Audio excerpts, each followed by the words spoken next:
cybersecurity response. To have a deeper and better understanding about this topic, now I would like to welcome our honorable speaker, Board of Director, Chief Information Security Officer, and Head of IT Consulting and Software Engineering of Executure based in Philippines, Mr. Mario V. Dimarilas. He's going to take a session about questions board should ask about cybersecurity. He'll be presenting for 25 minutes, followed by Q&A for the topic at the last. So without any further delay, let's hear it from Mr. Mario. Mr. Mario, the floor is all yours. Thank you. Yeah, good day, Rosafa. Good day, everyone who is now attending, maybe in the afternoon, nighttime, or in the early afternoon. So let me know if you can hear me clearly, and I'll be sharing my screen now. So give me a thumbs up, a note if you can see my screen. All right, I think it's clear. Yeah, I'll be tackling, maybe I'm putting a different perspective. I've been attending some of the Philippines. Some of the discussions are on the operational level, tactical and strategic.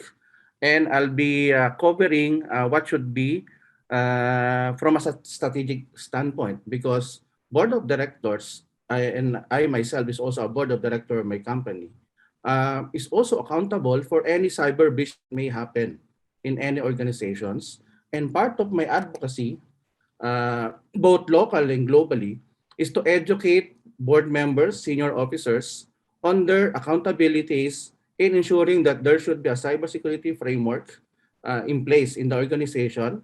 Because if there are negligence, even at the operational level, again, the buck stops at the board level, which is the made accountable for any breach. So I'm active in ISACA, used to be a president of ISACA, ACFE. I'm also part of executive member Cyber Ed Board based in the US, and it's an organization of CISOs globally. So let's proceed.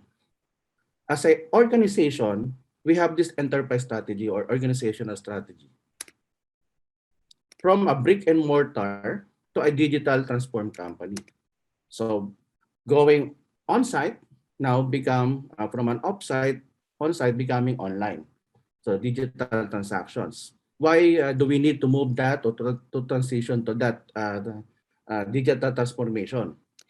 Because as part of digital transformation, we as board, senior officers of the company should give or create new customer experience. And if you create that new customer experience, it may lead to development of new products, loyalty, getting new sets of customers that will have impact on your top line and also on the bottom line.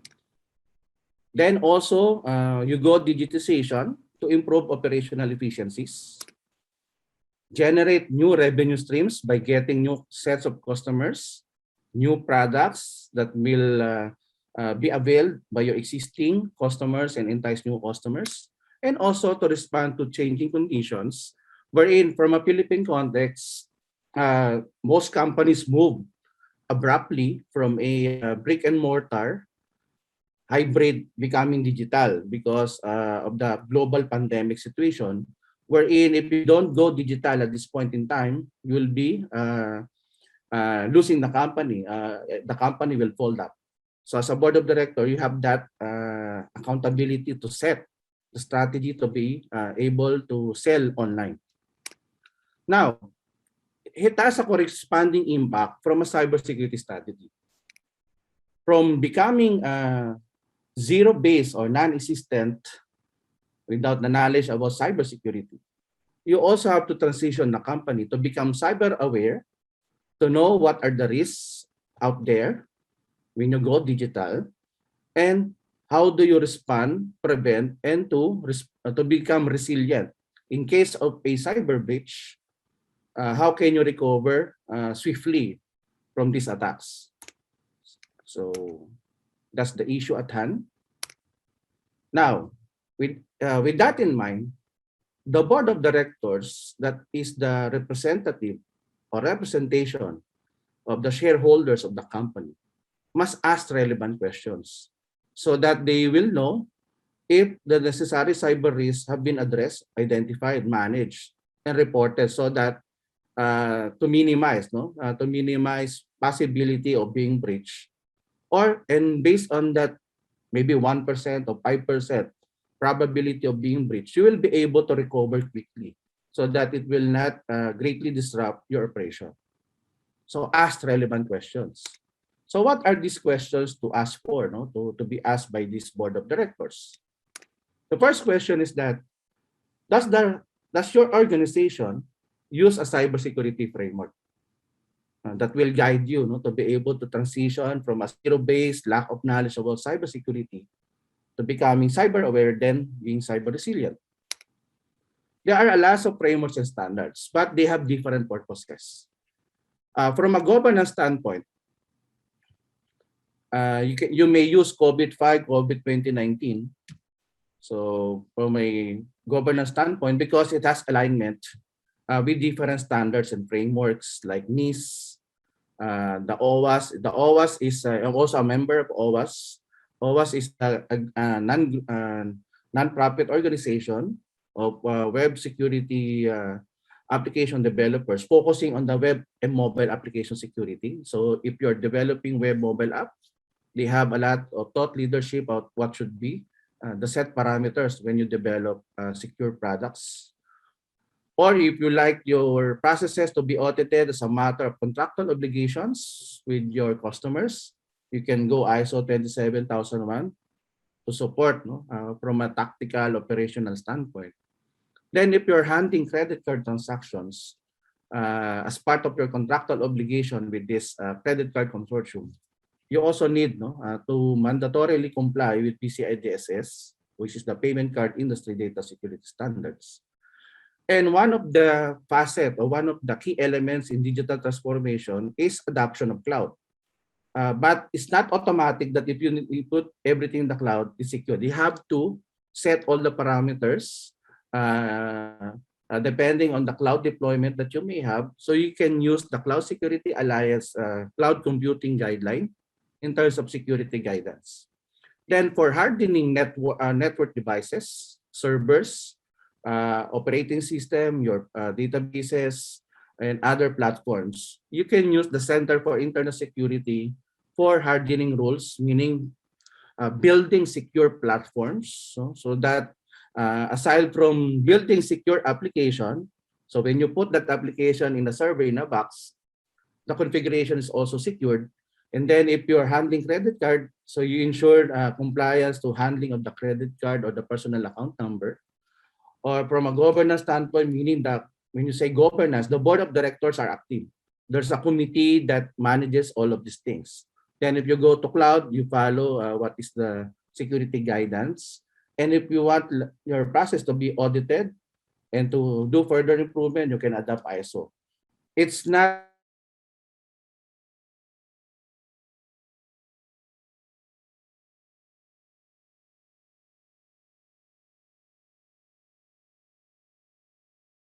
The second question is that what are top 5 cybersecurity risks as an organization? So in my experience in all of the dealings that I have with different industries in the finance, energy, education, health sector, these are the common 5 cybersecurity risks. The common right now is ransomware, but it has evolved. Ransomware used to be just an annoyance, meaning it just disrupt your operation, it encrypts everything, and that's it. Now, ransomware attack is just a decoy because there's a corresponding data exfiltration, meaning while it encrypts your data, your systems, on the other side of the hand, there's someone that is stealing data from you because you're so busy addressing the ransomware attack, that there's another attacker that is exfiltrating data while you're addressing the ransomware attack. The second is denial of service, because especially if you have e-commerce applications wherein maybe you have 1 million, 10 million customers at a given day. So imagine the loss revenue if your system is not available 24 hours or 8 hours or just 1 day or just 2 hours in a day. The next one, because some organization as part of their digital transformation strategy says they do not have their own capabilities, will go to their vendors to do some of the technical work. So they put reliance on their third-party vendor, and most of the attacks are coming, or the attack vector, the entry point is these third-party vendors. So third-party risk become a key risk. The fourth one is that if you cannot compromise the system, compromise the person. So you do social engineering. That's why, as the previous speaker said, aside from addressing it from a tool perspective, you also need that to address that from a training perspective. That everyone in the organization knows what is a typical attack. So that's the general email phishing or a spear phishing targeted, or a phishing, meaning phone phishing. You'll be called asking for your credential, or via SMS or smishing, or some face-to-face impersonation, just to exfiltrate data to get credentials, no? From key people in your organization. So they need to be made aware. And since cloud adoption is one of the key elements in digital transformation, what are the vulnerabilities available or made available because of cloud adoption? So for me, my definition of cloud is just someone else's computer. So depending on the deployment, if it's a software as a service, you just subscribe. The key control that you are in charge with is ensuring that all that have access to the system is authorized by a key people in your organization. The rest of the controls are with the cloud service provider. But if it's a platform as a service, meaning you are given access to the servers for a subscription, so the application that you put there, you're in charge of the security. But the patching of the database operating system is with the cloud service provider. If it's an IaaS or infrastructure as a service, it's just like a remote data center. So everything or most of the controls is under the organization. So you need to still to put all the necessary controls. The third question is that how are employees made aware of their roles related to cybersecurity? Because cybersecurity is not an exclusive role of the CISOs or the Chief Information Security Officers.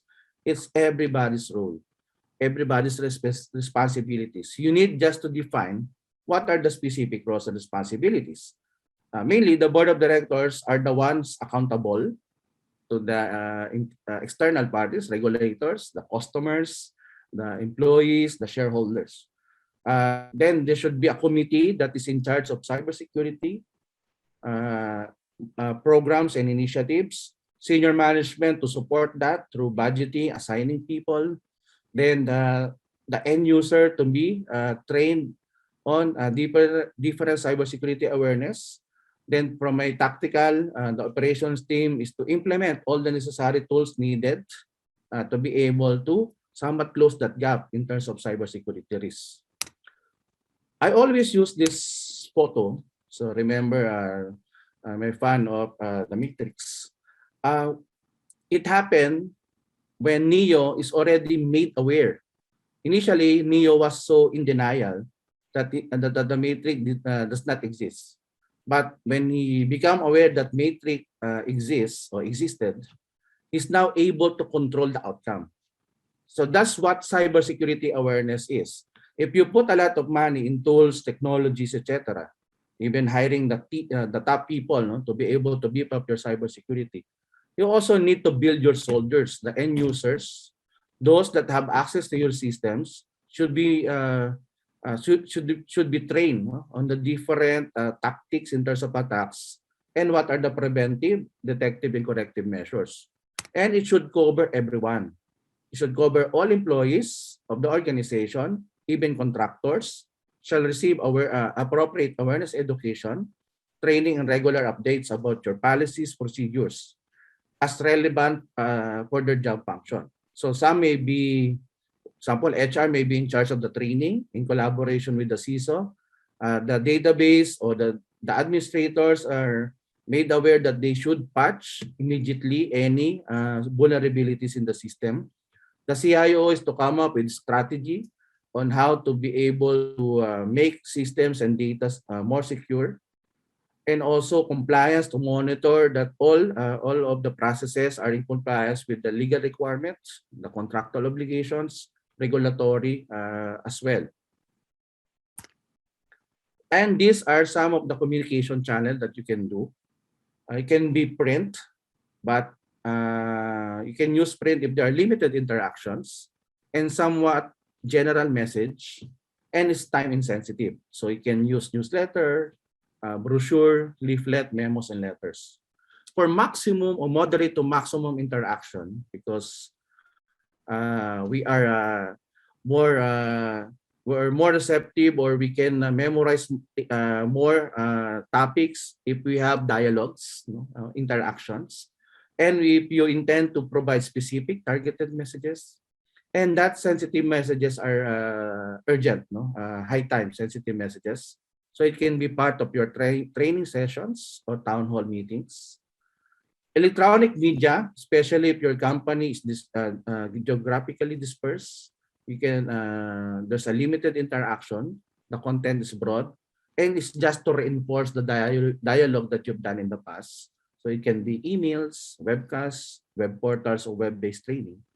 Or multimedia, wherein there's a maximum interaction, issues are critical, so you can do a communication kit or teleconference. The fourth question is that, are you considering external and internal threats? Most of the time, we have this notion that we should be concerned with external threats. But more often than not, the internal threats can do more damage than these external threat actors if the right condition is set.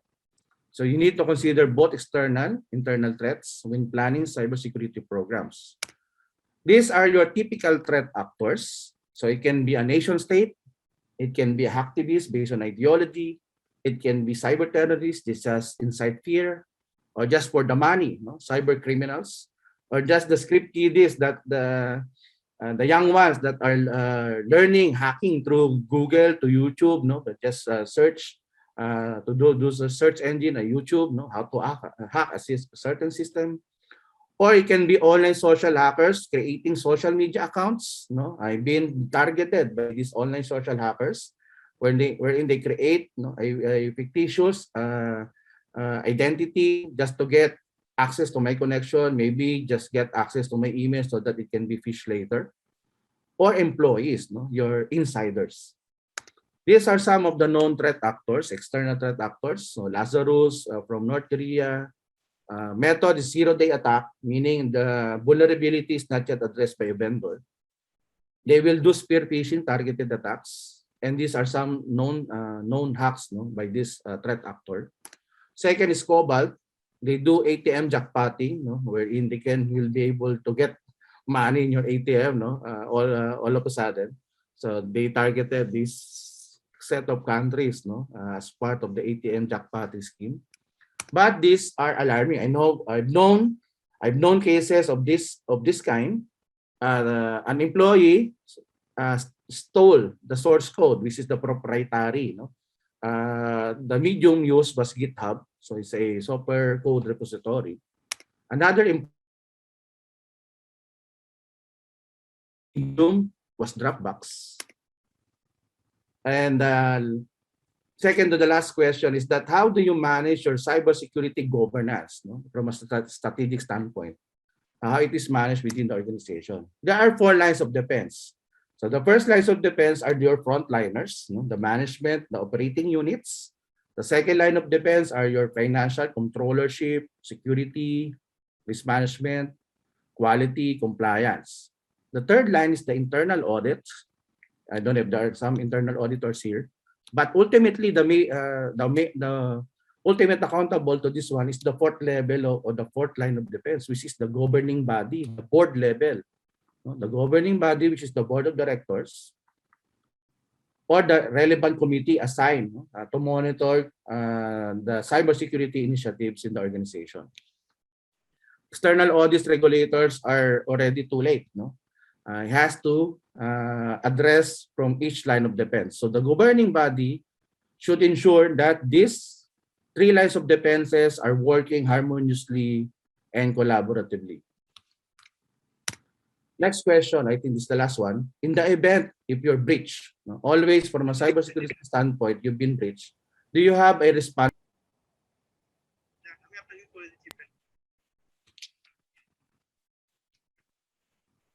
So do you have a playbook from an incident and crisis management? So do you have a playbook just in case you got a ransomware attack? Is there an ongoing hack? So how do you respond? So do you have a playbook just playing basketball? If they put this kind of offense attack, what is your defense? How about denial of service or data theft or the device theft, the tablets, the gadget, or the laptops? Or you're relying to a third-party service provider that is critical to your organization and become bankrupt. So do you have that playbook, how to address those? And how do you equip, is the board equipped with the right competencies to understand cyber-related terms and jargons? Be part of special interest groups. So I'll just leave it there. This is from my perspective. There's a lot of special interest groups that you can participate in. And to hire or to get board of directors with different backgrounds, industry perspective, risk management perspective, maybe technical, and from a compliance perspective. That's the last slide. I'll be opening up for question if we still have time.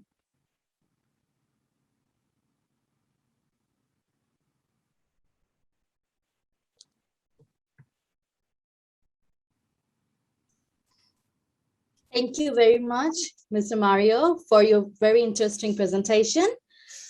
It was very informative and definitely we learned a lot. I think we have better understanding from your presentation now. So I'm just checking for questions what we have in the audience. We have some questions here. We have one question from Rafa Rabi. It says, could you suggest some antivirus that would help us protect our PC? I think that's one of the popular questions we are having today. All right, there's a lot. I don't want to endorse any software vendor for that one. The first step is first to identify what are the key requirements. So I'll give you the key requirements. What is the appropriate endpoint security? One is that since ransomware is a key cybersecurity right now, it should not be covering antivirus alone. It covers a lot of malware. It has to be have a protection from an encryption, meaning a number of endpoint security have a preventive mechanism. They can check if the a malicious application is trying to encrypt the file, it will prevent it.